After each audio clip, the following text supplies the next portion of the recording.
Hola, buenas. Somos Marcelo Aramayo y Felipe Tapia Cornejo de la Universidad Santo Tomás de Arica, de tercer año de la carrera de Kinesiología.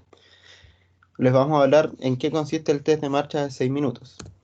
Bueno, ¿qué es el test de marcha de 6 minutos? Es un examen funcional cardiorrespiratorio que consiste en medir una distancia máxima que puede recorrer un sujeto durante 6 minutos. El objetivo de este test es efectuar una evaluación objetiva de la capacidad funcional para hacer ejercicio o actividades de la vida diaria.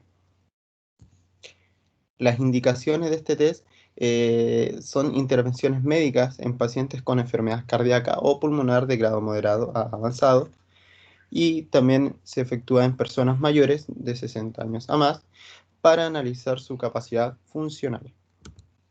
Las limitaciones que podemos encontrar en este test son pacientes con alguna limitación funcional crónica para deambular, es decir, que puedan estar haciendo uso de bastones, de prótesis, entre otros. En este caso, ellos no se deberá relacionar con los valores normales de la población sana para al momento de ser evaluado o clasificado. Las contraindicaciones del test, las absolutas son angina inestable en el primer mes de evolución, un infarto agudo al miocardio en el primer mes de evolución o imposibilidad para caminar por evento agudo, es decir, algún esguince de tobillo, alguna herida en el pie, alguna fractura o cualquier otro tipo de lesión asociada. Y las contraindicaciones relativas son frecuencia cardíaca mayor a 120 minutos en reposo, eh, la presión arterial sistólica que sea mayor a 180 miligramos de mercurio y la presión arterial diastólica que sea mayor a 100 miligramos de mercurio. Y la saturación de oxígeno en reposo no puede ser menor a 89%. Las medidas de seguridad que debemos considerar para el test siempre tiene que estar bajo una supervisión de algún especialista. El lugar donde se realiza la prueba debe disponer de medidas de seguridad para el manejo de eventualidades de urgencia. Debe existir un timbre de ayuda para el paciente ante situaciones de emergencia. Es decir, si el paciente tiene alguna complicación durante la realización del test, él deberá oprimir algún botón para dar aviso de alguna complicación. También se debe contar con un carro de reanimación cardiorrespiratoria fácil y de rápido acceso. También se tiene que disponer de los siguientes suministros, es decir, oxígeno, salbutamol, inhalador, nitroglicerina, sublingual y aspirina. Si el paciente llega a estar recibiendo alguna terapia de oxígeno, él debe continuar con la dosis indicada. Si el paciente utiliza elementos de ayuda para caminar, él las debe usar durante la prueba, que era lo que recién planteábamos en puntos anteriores, que él al usar prótesis o muleta, él debe utilizarlas, pero hay que recordar que ellos no pueden ser valorados o clasificados con la valoración normal o sana. Y que un punto súper importante, que si las normas del establecimiento llegan a requerir que el paciente firme un tipo de contrato de consentimiento y tiene que ser informado antes de efectuar el procedimiento sobre este tema. Las causas de detención o suspensión del test son dolor torácico en el paciente, una disnea intolerable, es decir, dificultad respiratoria, parestesia intensa en las extremidades inferiores, es decir, calambres, diaforesis, que es una sudoración excesiva, aparición de cianosis evidente, es decir, que el paciente se coloque morado o azul, o alguna palidez y un aspecto extenuado. Ah, bueno. Como lugares físicos apropiados, eh, lo primordial es que tenga mínimo una longitud de 30 metros, o de 20, lo más mínimo que se puede hacer. Tiene que ser espacios interiores rectos, planos, de superficie dura, y lo importante es que tenga poco tránsito, que no haya personas que se crucen durante la realización del examen. Marcar el vacío cada 3 metros, marcar el inicio con cinta adhesiva colorida o algún distintivo propio para el inicio. Debe tener un ambiente agradable para realizar el test en el ámbito de temperatura y humedad. El equipamiento requerido para el test es el cronómetro, un objeto que sirva para delimitar los puntos extremos de los pasillos, Sí, ubicada de forma que el paciente pueda descansar, una planilla de oxígeno, oxímetro de pulso, esfigmomanómetro y estetoscopio, cinta adhesiva o adhesivo de color para marcar la tensión del paciente luego de los 6 minutos, o para rayarlo o algo que delimite que hasta ahí llegó hasta los 6 minutos. Un teléfono cerca en caso de ser requerido llamar a urgencia o una emergencia. Y una silla de ruedas disponible por cualquier emergencia que pueda haber ocurrir durante el test. La preparación del paciente. Lo importante es que el paciente vaya con ropa cómoda el día del test, que use zapatos apropiados para una caminata rápida, no suspenda sus medicamentos habituales que necesita, comer liviana antes del test, si es que es en la mañana que tenga un desayuno liviano, si es la tarde que sea un almuerzo liviano, y no realizar ejercicio 2 horas antes del test. Las instrucciones para el paciente. Primero, dejar al paciente en reposo sentado 10 minutos para luego llegarlos al su lugar del examen. En caso de usar alguna órtesis así, puede llevarlo en silla de ruedas para que no se canse de más.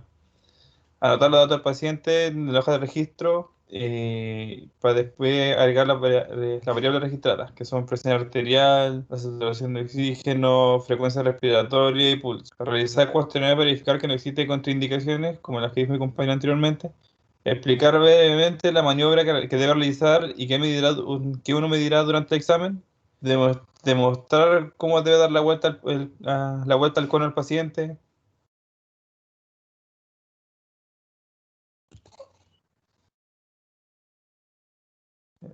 Mostrar la escala de Borg y pedirle que indique su fatiga, su nivel de apnea, según la escala. Primero hay que asegurarse, antes sí, que el paciente sepa cómo indicar su magnitud de disnea en esta escala, medir la saturación de oxígeno, iniciar la caminata con el cronómetro programado para 6 minutos sin detenerlo hasta que termine el examen. Debe anotar cada vuelta que dé el paciente en su hoja de registro. Y es importante estimular verbalmente al paciente cada 1 minuto para que éste continúe caminando, caminando la máxima distancia que puede en 6 minutos. Este es un punto sumamente importante, ya que si nosotros nos quedamos callados o estamos haciendo otra cosa, el paciente perderá la motivación y simplemente no querrá seguir o ni siquiera estará haciendo su máximo esfuerzo. Debo de terminar el examen, al completar los 6 minutos del examen.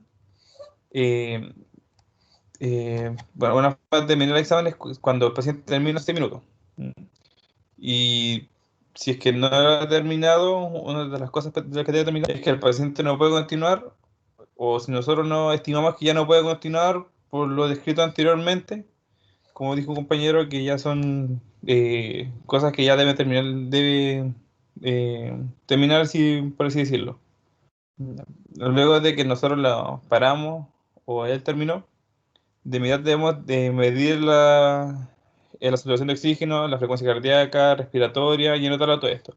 Y decirle al paciente que nos indique su índice de fatiga en escala de Borg.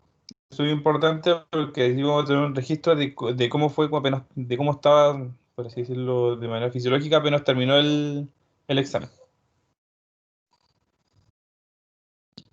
Posterior al examen, hace que el paciente camine hacia la silla para que descanse 10 minutos y, y si en cualquier momento aparecen signos o síntomas de alarma, tenemos que evaluar inmediatamente al paciente en reposo y solicitar atención médica en caso de persistencia, ya que si es que sus signos o síntomas se disparan, para así decirlo, lo más pertinente sería llevarlo a emergencia o donde corresponda, para que puedan evaluarla de manera correcta y más a fondo. Después medimos la frecuencia respiratoria, el pulso, la presión arterial, la saturación de oxígeno a los 2 y 5 minutos después de la prueba. Y lo anotamos en nuestro registro. Todo lo que vamos haciendo hay que anotar el registro cada rato. Y si después de 10 minutos el paciente vuelve a su condición basal, está estable y sin síntomas de alarma y nada, el examen está terminado. Y ahí terminaríamos como el test hacia el paciente. La instrucción al paciente. que tenemos que darle. En primer lugar, hay que explicarle en qué consiste la prueba, qué utilidad tiene hacia él, de qué importancia va a tener que él la realice su máximo esfuerzo, todo eso. También es muy importante que las instrucciones queden claras y precisas, que el paciente se sienta cómodo y no se sienta atemorizado por el examen, ya que aunque sí tiene un grado de dificultad, porque son 6 minutos caminando a la máxima intensidad que pueda, no debe tener miedo. Ujú. Hay que informar al paciente, hay que instruirlo de que el test es extenso, que tiene una alta demanda, pero en el caso de alta fatiga puede bajar su velocidad, puede descansar y si es necesario puede tener incluso. Y lo muy importante también es demostrar a nosotros cómo se efectúa la marcha, para que él, por si no entendió de forma verbal, lo pueda ver de manera gráfica, por si de manera verbal no lo entendió. La interpretación de este test eh, va a variar según, o sea, consiste en interpretar los resultados obtenidos del paciente y compararlos con los valores relacionados o relacionarlos con los valores normales que podemos tener. Considerar su valor absoluto en cada uno de los puntos que nosotros vamos registrando en cada momento y eso compararlos con los valores normales que se deben tener. Y ahí vamos a tener una interpretación de si el paciente está normal, está alterado, está disminuido, en qué rangos, en qué factores y todo eso. Y esa ha sido nuestra presentación. Muchas gracias.